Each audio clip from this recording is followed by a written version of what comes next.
Ils ont réussi à bloquer la place de la République pendant 1 heure avant d'être délogés par les gendarmes mobiles. 200 à 300 lycéens venus de 3 établissements parisiens et quelques casseurs de plus en plus présents dans les cortèges.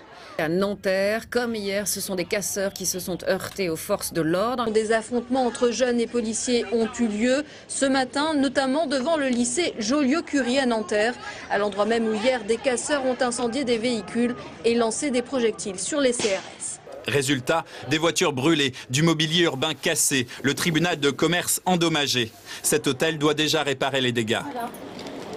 On a essayé de sécuriser au maximum, mis les clients de côté à l'arrière de l'hôtel. En tout cas, ils n'ont pas froid aux yeux et c'est assez flippant de voir ça, quoi. Voici comment opèrent les fauteurs de troubles. Pénétration dans la manifestation un peu comme au rugby, puis distribution de coups de poing. Sur cette image, il n'était qu'une dizaine. Eh bien, effectivement, l'ambiance est électrique. Dans le 15e arrondissement de Paris, par exemple, un feu de poubelle a fait exploser un scooter devant un groupe scolaire, entraînant une bousculade. Résultat, une jeune fille de 15 ans a dû être hospitalisée.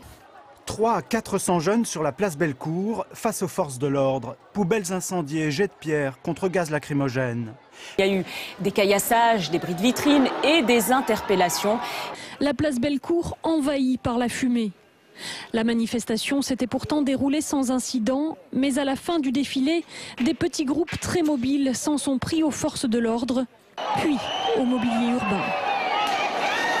Les casseurs, les débordements, on a prévu ce qu'il fallait contre. Il y a des gens qui sont formés pour le service d'ordre. Les syndicats nous ont proposé leur aide. Les casseurs ils viennent et tout, et ça fait moins crédible tout de suite, on a l'impression. On confond, on dit que les jeunes après ça casse et tout, alors que c'est faux, on est juste là pour manifester, nous, pour se faire entendre.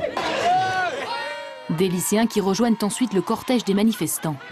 Une mobilisation qu'ils espèrent longue, bien au-delà des vacances scolaires.